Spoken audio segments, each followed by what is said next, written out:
Então, essa aula está sendo gravada.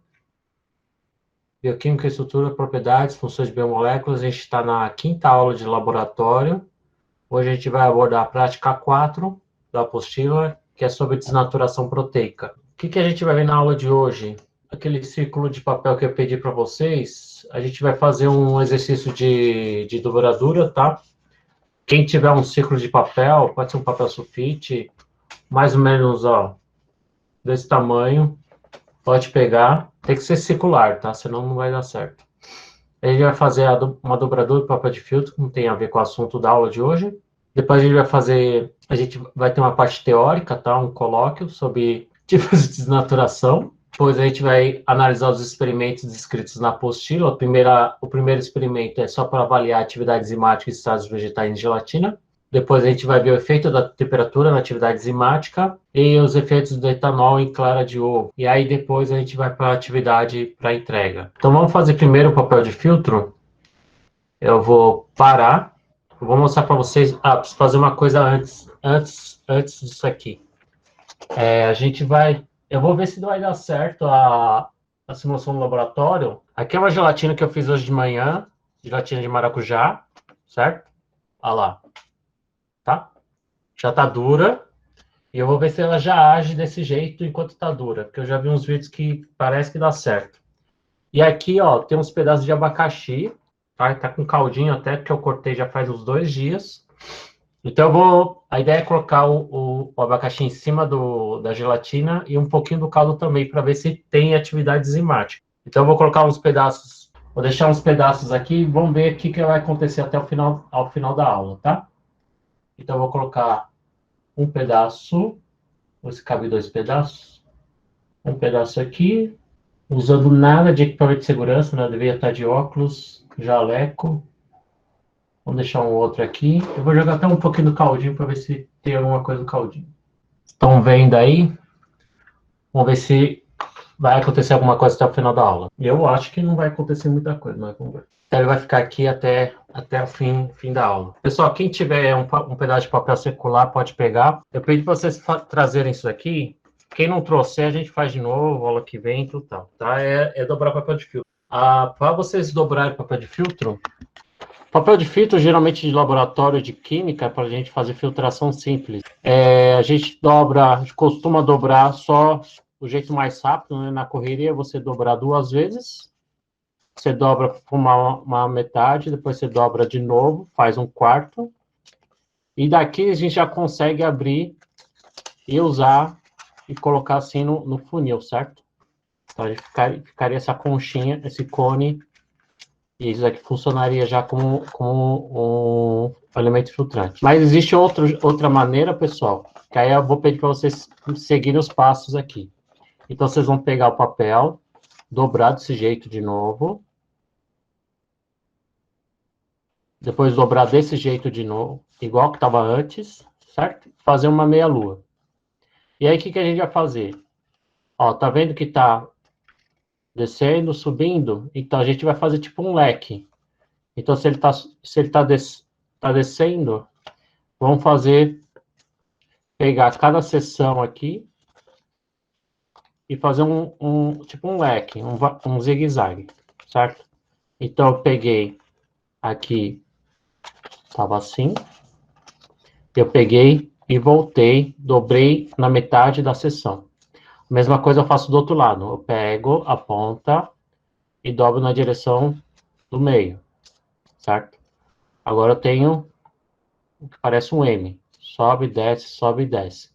E esse padrão de subir e descer, tem que se manter até você ter o papel de filtro preguiado, que é o outro modo de você dobrar o papel de filtro. Então, você vê que agora, ó, eu tenho uma seção, parece um pedaço de pizza, e agora a gente vai dobrar no meio aqui. Então, esse pedaço aqui, ó, eu vou dobrar pela metade. Então, eu vou seguir mais ou menos as dobras aqui como guia. Então, eu pego essa ponta e dobrar aqui. Certo? Então, eu faço assim. Opa! E aí eu continuo, sempre indo zigue-zague. Para frente, para trás. usando as marcações já das dobras já existentes. E aí eu faço um leque. Agora eu diminui um pouco mais o tamanho da seção. Agora eu estou mais ou menos nesse jeito aqui.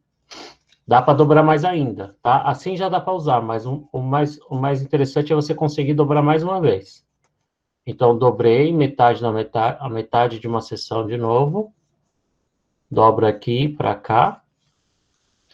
E aí eu faço, eu sigo o padrão zigue-zague. Então, dobro para cá. Depois dobro para cá. Depois dobro para cá, para cá, para cá. Sempre alternando, para frente e para trás, para frente e para trás. É uma dobradura de leque, na verdade, que a gente está fazendo.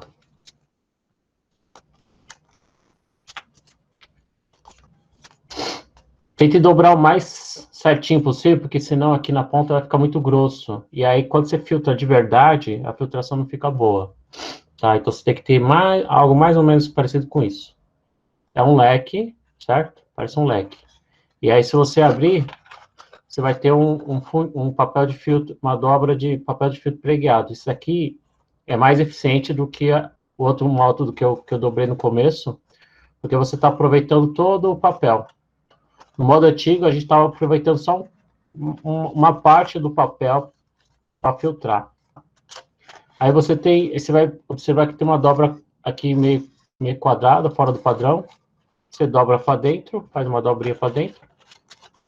E aí você vai ter o seu papel de filtro preguiado. Isso aqui é muito comum, é rotina para quem trabalha em laboratório. Então, se você tiver o hábito de dobrar sempre isso aqui, você vai conseguir fazer de cabeça. Então, treine isso daqui, pelo menos uma vez por semana. Cada vez que tiver aula de laboratório, a gente pode tentar fazer de novo. E aí a gente vê se vocês conseguem. Depois vocês postam como que ficou o de vocês, tá? Ou coloque aí na câmera. Ok? Então a gente já fez isso aqui. Agora vamos para a aula em si. Então a gente vai ver os principais tipos, os principais agentes desnaturantes, tá? Desnaturação, o que que é? Desnaturar proteína. Desnaturação é uma palavra que pode ocorrer com proteínas, com DNA, com outras macromoléculas. Desnaturar proteína, no caso de proteínas, a desnaturação consiste em você alterar a estrutura secundária, terciária ou quaternária de proteínas, e a alteração estrutural acarreta na perda da sua função. Então, se você desnaturar uma enzima, vai perder a atividade catalítica. Se você desnaturar um receptor, vai perder a capacidade de ele interagir com um determinado substrato. Então, você perde a função da proteína quando você desnatura ela, tá? Existe algumas proteínas que, uma vez que você desnatura, se você conseguir voltar à condição anterior, a proteína pode regenerar. Aí seria a renaturação. Mas isso não acontece com todas as proteínas, tá? Tem proteínas que, uma vez que você desnatura, você não consegue voltar atrás. Que é o caso, por exemplo, da clara de ovo, que é o exemplo que a gente mais vê aí na internet. Tá? Então, para exemplificar um efeito do calor, que é um agente desnaturante de proteínas, é só pegar a clara de ovo e tacar fogo.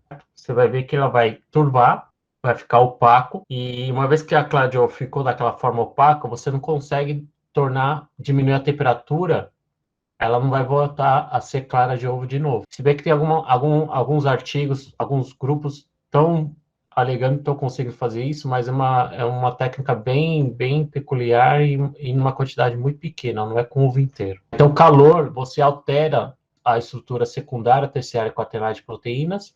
Que tipo de interação são rompidas quando você esquenta uma proteína? Você rompe todas as interações, não as ligações. Então, interações hidrofóbicas, interações hidrofílicas, interações eletrostáticas, ligações de hidrogênio, ligações de pontos de sulfeto. O calor consegue romper todas essas interações. Variação de pH ou adição de sais também alteram a estrutura terciária quaternária de proteínas. E isso afeta principalmente as interações eletrostáticas. grupos laterais de aminoácidos contêm cargas positivas são atraídas por grupos laterais de aminoácidos com cargas negativas. E essas interações são rompidas principalmente quando você varia o pH e quando você adiciona certos tipos de sais. Uma solução mais salina, cloreto de sódio, sulfato de amônio, serve como agentes desnaturantes. A variação de pH também afeta, a adição de sais também afeta não só a interação de eletrossais, se não me engano, ligações de hidrogênio também. E a adição de ureia, a ureia é essa molécula orgânica, ela lembra muito uma ligação peptídica, né? Parece um aminoácido, só que não tem o grupo ácido. Ela afeta as ligações de hidrogênio em proteínas e acaba desnaturando a proteína também. Ele serve como um agente desnaturante, assim como a adição de sais, alterar o pH ou esquentar. A adição de solventes orgânicos também alteram as estruturas terciárias, tridimensionais da proteína, principalmente por afetar as interações hidrofóbicas. Solventes orgânicos afetam bastante as interações entre a proteína e o solvente, por exemplo, a água. E a partir do momento que você adiciona um solvente orgânico, etanol, acetona, as interações hidrofóbicas existentes na proteína acabam sendo alteradas, assim como as interações hidrofílicas, tá? Então, a gente tem muita água em meio fisiológico, uma vez que você adiciona etanol ou acetona, você vai alterar essas interações que caracteriza a estrutura tridimensional da proteína, você afeta a estrutura. Tem um reagente específico chamado mercaptoetanol, que é essa estrutura aqui. Ela tem um papel exclusivo de romper apenas interações de sulfeto, ou as pontes de sulfeto. As pontes de sulfeto eu falei pouco na aula de teoria, mas as pontes de sulfeto estão presentes, por exemplo, no cabelo. Assim como o mercaptoetanol, uma maneira de você, por exemplo, alterar a estrutura do cabelo, que é uma proteína, você esquentar. Por isso que muitas pessoas usam chapinha para alterar. Pessoas que têm cabelo encaracolado têm uma quantidade alta de pontos de sulfeto. E à medida que você atribui calor, você rompe essas pontes de sulfeto. E aí, à medida que a temperatura vai diminuindo, essas pontes de sulfeto são regeneradas, mas de uma outra forma. Aí, por isso que você consegue alisar o cabelo por um certo tempo. Então, o cabelo e as fontes de sulfeto têm uma coisa em comum, principalmente quando você usa o calor para alterar a forma do cabelo. Então, aqui a gente só está mostrando as interações rompidas por agentes naturantes. Se você quer romper ligações peptídicas, aí é outro assunto. A gente está voltando no tópico teórico, né, de degradação de proteínas ou hidrólise de proteínas. Você só consegue romper as ligações em condições bem drásticas, ácido clorídrico 6 mol por litro sob refluxo, sob aproximadamente 100 graus Celsius. Está fervendo a sua proteína, você consegue, em meio fortemente ácido, você consegue romper as ligações. Mas todos esses outros agentes aqui não vão afetar a estrutura primária, você não vai quebrar ligações. Você só vai romper, você só vai quebrar interações, que é outro esquema. Lembram de TQ? Transformações químicas, a gente falava que interações e ligações são coisas diferentes. Ligações são aquelas ligações que a gente vê entre dois átomos, ligações covalentes, ligações iônicas. Interações são forças atrativas mais fracas que ligações. Então, vamos pegar um exemplo aqui de efeito de agente desnaturante. Eu peguei uma proteína que é uma das proteínas mais interessantes que existem, que é a GFP, e esse vídeo vai mostrar o efeito do pH no GFP. O GFP é a abreviação de Green, verde, Fluorescent Protein, proteína fluorescente verde. É uma das poucas proteínas que fluorescem. Existem proteínas que brilham sobre a irradiação ultravioleta, por exemplo, fluorescem, e essa é uma delas. Tá, então esse foi um vídeo rápido de como que o pH pode afetar a estrutura terciária, a estrutura de uma proteína tridimensional, tá? E ele conseguiu, é um dos poucos casos que o pH é relativamente dá para você voltar à atividade anterior. É um dos agentes que você consegue desnaturar, mas renaturar com uma certa facilidade, tá? A proteína pode renaturar, voltar a ter atividade pelo pH. Só por curiosidade, porque essa proteína aqui é muito, muito legal essa proteína. É um pesquisador japonês, percebeu que tinha uma água viva, descobriu uma água viva fluorescente, né?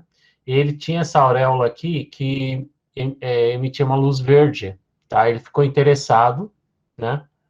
E ele coletou 10 mil dessas águas vivas e isolou uma quantidade, tipo, miligramas da proteína responsável por emitir essa luz verde, que é essa aqui, ó, tá? É o GFP. Tem uma história toda por trás disso. Tinha o lance da luz, primeiro era ser azul, mas depois ele descobriu a verde, que chamou mais atenção, tá? E ela tem essa estrutura terciária aqui. São folhas beta, né? Em formato de barril. E aqui dentro parece que tem alguma coisa diferente, mas são os resíduos de aminoácidos que são responsáveis pelo efeito fluorescente, tá?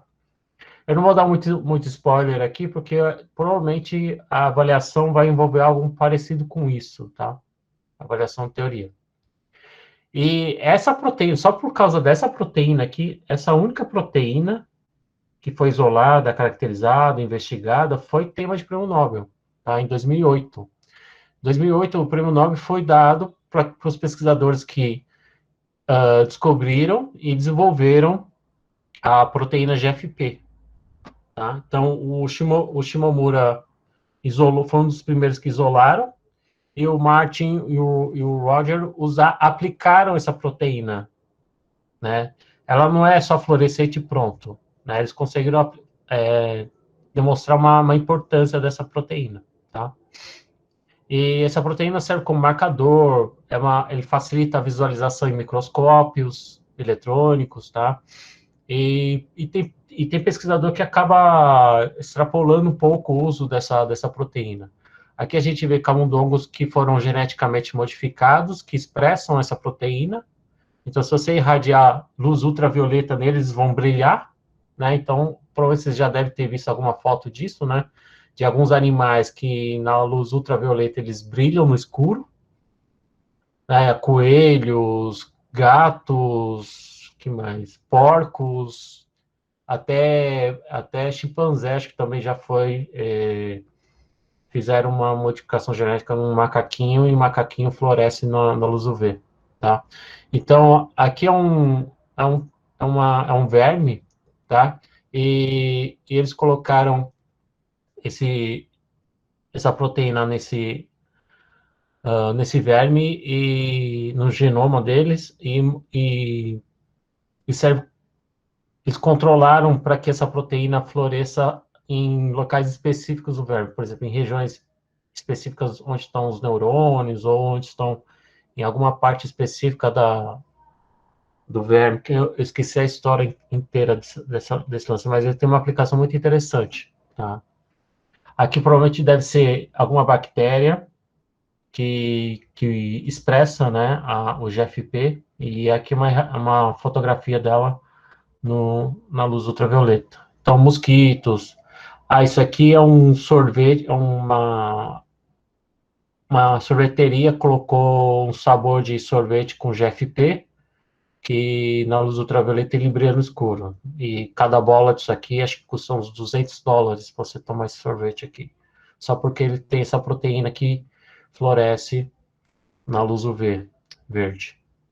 Mais para frente, essa história do GFP vai longe, né? Os pesquisadores começaram a tentar encontrar proteínas fluorescentes de outras cores. Então, conseguiram isolar proteínas fluorescentes azuis, vermelhas, amarelas, e é uma área bastante interessante, uma das mais interessantes, assim, relacionada às proteínas. Já mudando de assunto, a gente vai colocar os experimentos que estão na apostila.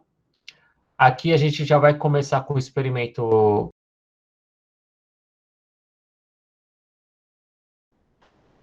Certo, pessoal? Ela fala bem rápido no finalzinho aqui.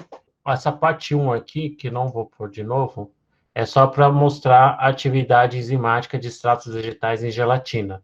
Ela não está relacionada à desnaturação de proteínas, tá? Atividade enzimática é uma coisa, desnaturação de proteínas é outra. Então, o que a gente viu nesses ensaios foi só a ação de enzimas contidas em extratos vegetais, em frutas, na degradação de gelatina, que é uma proteína. Então, são enzimas proteolíticas, ou seja, enzimas que ajudam na degradação de proteínas. Então, é uma proteína degradando outra proteína. Então, a gente tem uma proteína degradando outra proteína, isso é muito comum, certo? É uma classe de enzimas chamada enzimas proteolíticas ou proteases. Existem várias subclasses de proteases, tanto é que a introdução da apostila do roteiro desse experimento já começa falando de enzimas, para mostrar já adiantando um conceito que a gente ainda não viu na teoria e a gente só vai ver com mais calma na próxima atividade de laboratório. Experimento 2 da apostila, aí sim a gente vai investigar um agente desnaturante, que é a temperatura. A gente vai ver o que acontece quando se a gente usasse aquele suco de abacaxi aquecido, ou o suco de mamão, o suco da fruta. Então, o experimento, caso a gente estivesse no modo presencial, a gente pegaria 3 amostras do mesmo suco e colocaria essas 3 amostras em temperaturas diferentes, antes de colocar a gelatina. Então, o primeiro tubo seria o tubo a 25 graus Celsius, a temperatura ambiente. O segundo tubo, com suco de abacaxi, a gente deixaria um tempo a 60 graus Celsius. E o outro tubo contendo suco de abacaxi, a gente colocaria 100 graus Celsius, por um certo tempo.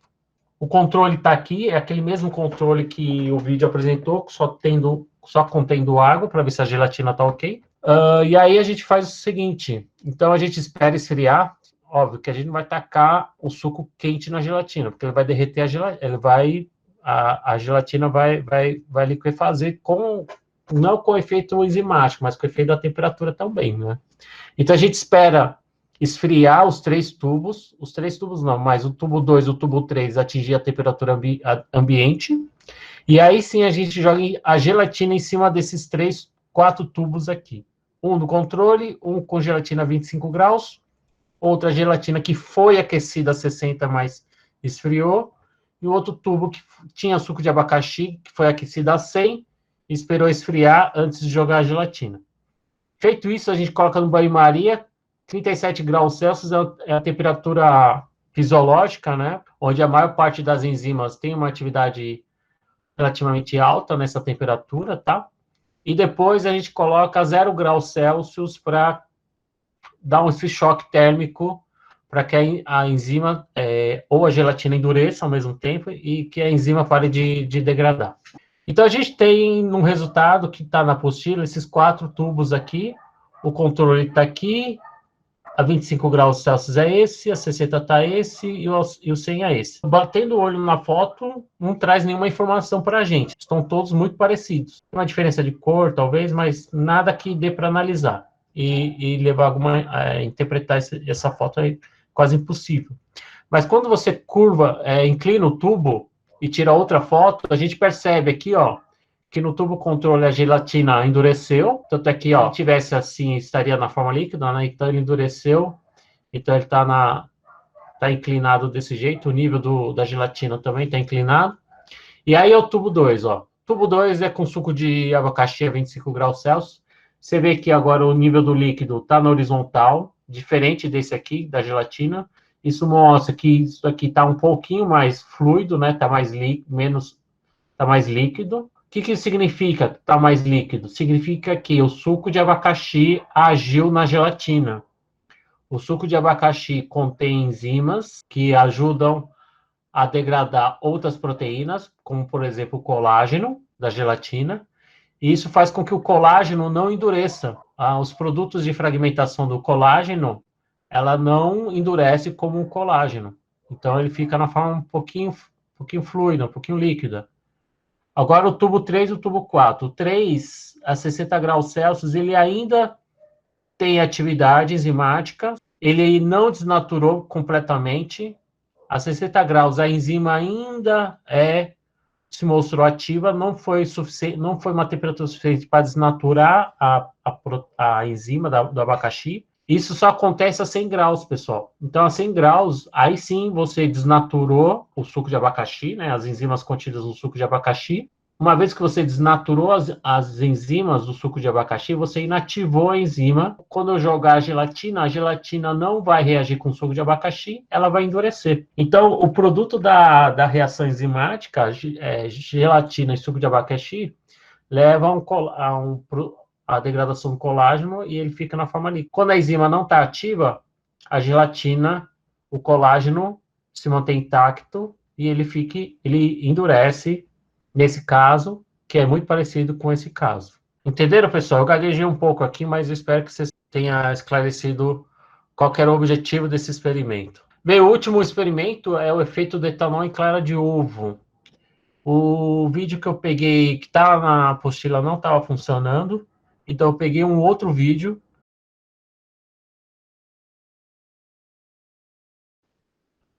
Tá, pessoal? Então, nesse vídeo aqui, ela explorou três fatores, né, três agentes de desnaturação. Tá? Ela testou com água quente, né? Então, é o efeito da temperatura, de novo, aqui. Ao solvente. E aqui é só um controle a influência da água, né? Aqui apenas diluiu e aqui a amostra pura da albumina, da clara de ovo, desculpa. Tá, aqui a clara de ovo, controle. Água com clara de ovo, você simplesmente dilui um pouco a clara de ovo. E aqui é o efeito do etanol, ela até mostrou aqui que começou a formar, turvou também, como se estivesse quase que cozinhando a clara de ovo e acabou se aglomerando e formou esse agregado aqui. Isso aqui é proteína pura. Então, você forçou a precipitação aqui da proteína. E aqui depois ela viu que começou a cozinhar, ela mostrou que formou a clara de ovo começou a cozinhar aqui na água quente, né? Então, começou a ficar turva, que também é um efeito, uma consequência da mudança da estrutura terciária da clara de ovo, tá? Bem parecida com aqui. A aula é só isso, pessoal. Não tem muito segredo. Então a gente já vai para a atividade. Deixa eu só ver se o experimento deu certo aqui, ó. Não sei se ficou. Depois eu preciso comparar o vídeo antes e depois. Mas parece que hidrolisou sim, pessoal. Ele afundou. Acho que o nível do abacaxi não estava nesse nível aqui, né? Eu devia ter marcado, se eu tivesse fazer o experimento direitinho, marcar mais ou menos o nível da gelatina e o nível e tentar lembrar mais ou menos como é que estava antes, tirar uma foto, alguma coisa. Então, na gravação, eu vou tentar tirar uma foto antes e depois, e aí a gente vê se realmente hidrolisou. Eu acho que hidrolisou, afundou um pouco a gelatina, né? Parecia que ele estava um pouquinho mais alto, e aí começou a afundar porque ele estava degradando a gelatina. Então, é outro modo de fazer o experimento também. Dúvidas? Pode refazer o último passo? Ah, da dobradura, né? Depois a gente faz. Aula que vem a gente faz de novo, tá bom? O último passo é esse aqui, ó.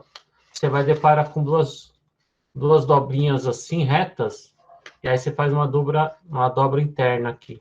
Não. José Roberto está perguntando se as enzimas da abacaxi desnaturam colágeno.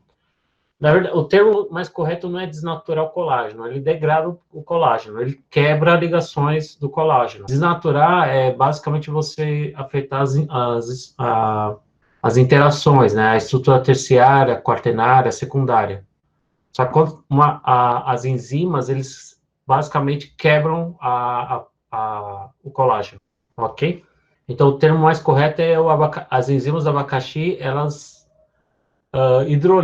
quebram o colágeno da gelatina. Quebrar no sentido de quebrar as ligações peptídicas, tá?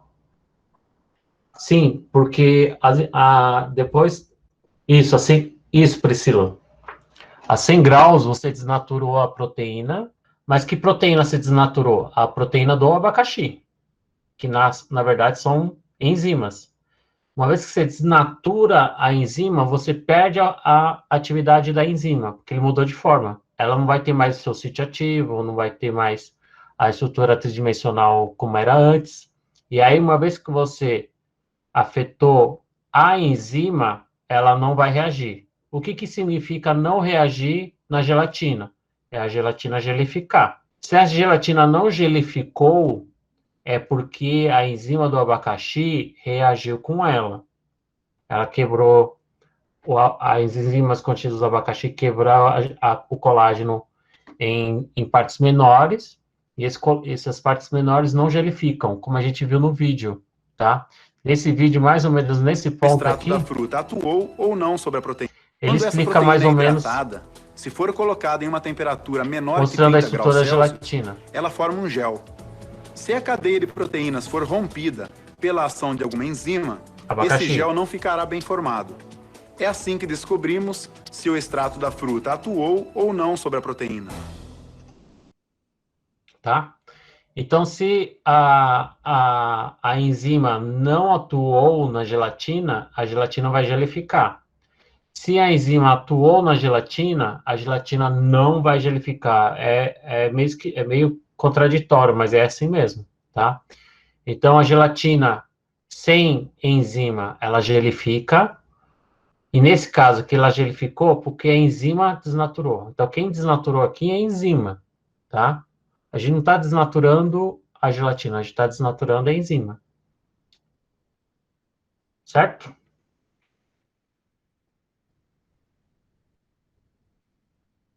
Isso. Isso, Priscila. Espero ter correspondido aqui. Esclarecido, desculpa.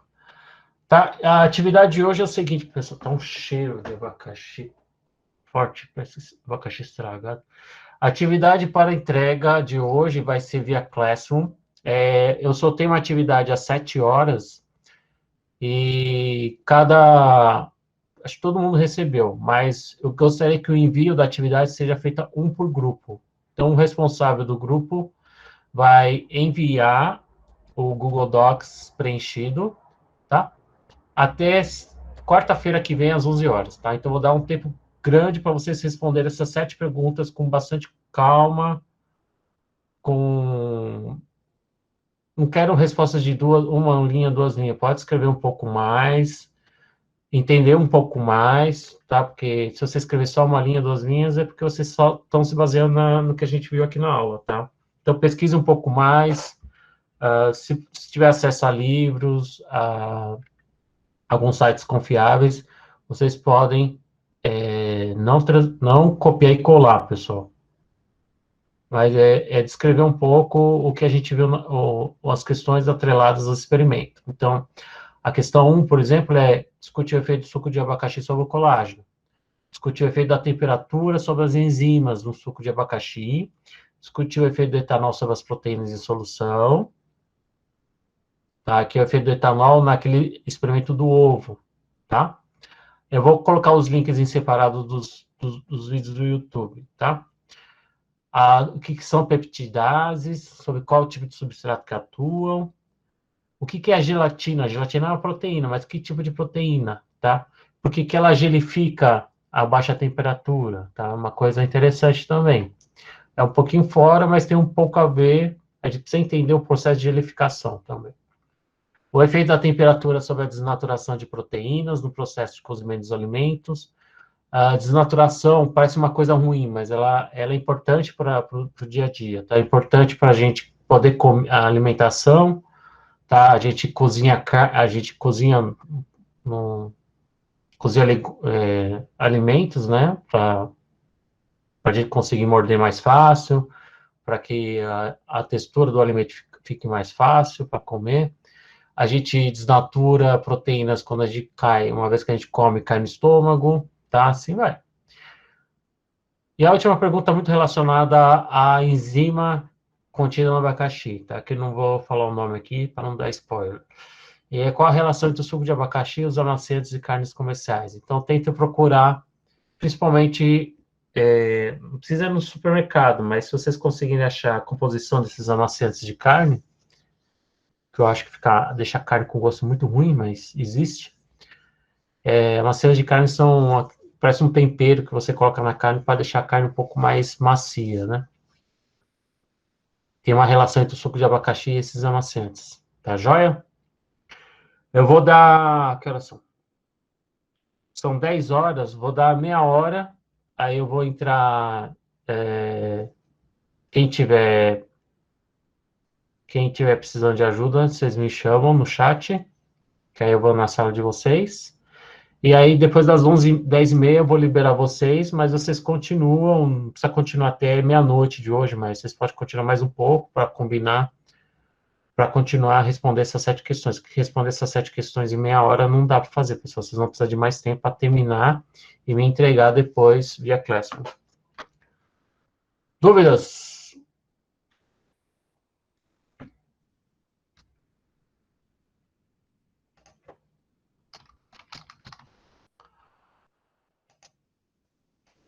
Tá, então eu vou deixar aqui vários links a partir de agora.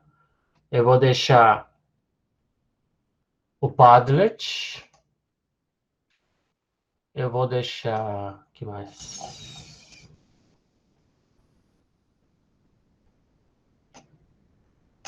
O link do Google Docs. Deixa eu ver se vai abrir. Estou testando aqui. Beleza. Eu vou deixar também os links dos vídeos que foram apresentados na aula de hoje.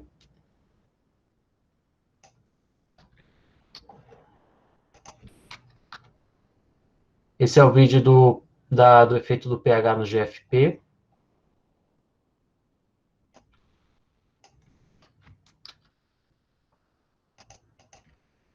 O vídeo do ovo, da desnaturação de proteínas do ovo. E esse último vídeo já tá tem na apostila, tá, pessoal? Que é o vídeo da gelatina com abacaxi e mamão. Para mostrar a atividade enzimática de extratos de frutas frente à gelatina. Ok, pessoal, eu vou tirar minha câmera e vou deixar mudo. Quem tiver precisando de ajuda, vocês coloquem aqui no chat, tá? Então, vamos continuar mais meia hora. Eu não sei se eu vou entrar nos grupos, tá, pessoal? Que eu vou ter que fazer um negócio aqui. Vou ter que limpar um pouco as coisas. E quem quiser, eu vou dar uma sugestão, pessoal. O envio da atividade de hoje é um por grupo, certo?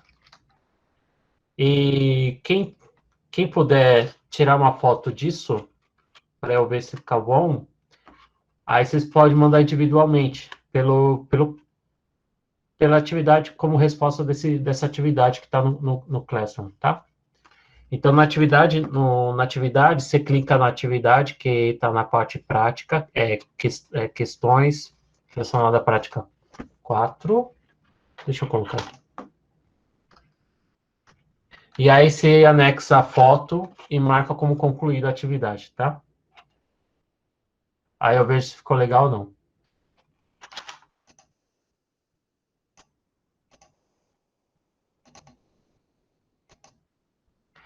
Então, para quem nunca usou Classroom, no Classroom vocês vão ver algo parecido com isso aqui. Eu preciso mudar de... Deixa eu colocar o pessoal.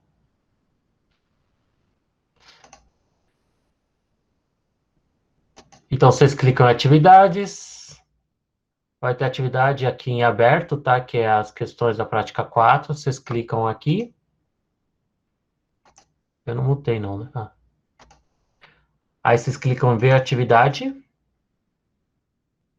Aí, quando você estiver pronto para enviar todos aqui, lembre-se de entregar, tá? Se quiser apagar isso, pode apagar. Assim, o responsável do grupo vai ter que manter isso aqui, certo? Aquele que não for entregar, não precisa, vocês podem tirar. E aí você adiciona a foto. Então, você põe um arquivo, joga a foto aqui no upload. Então, joga o JPG aqui dentro e manda para eu ver como que ficou, tá? Então, assim, quem conseguir fazer, tá? Quem não conseguiu, não precisa mandar. Tá joia?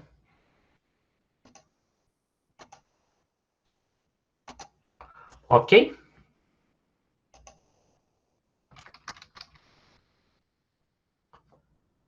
Ah, por grupo não é, porque como foi um pouquinho mais individual essa atividade, é só para eu ver se tá ok ou não, né? Para ver se todo mundo conseguiu. Porque não tem um feedback aqui. Só se eu pedir para todo mundo ligar a câmera agora e colocar, o que vocês preferem? Temos 20 pessoas. Agora vocês mandarem foto, né?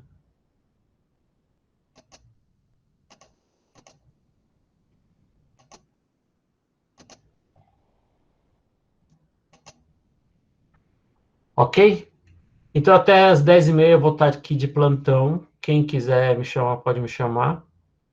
E aí vocês me mandam uma mensagem no chat, tá? Que eu vou dar uma.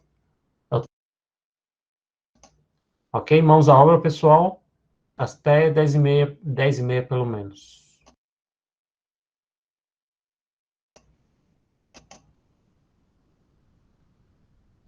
Até mais, pessoal. Até a próxima aula. A gente se vê na quinta-feira.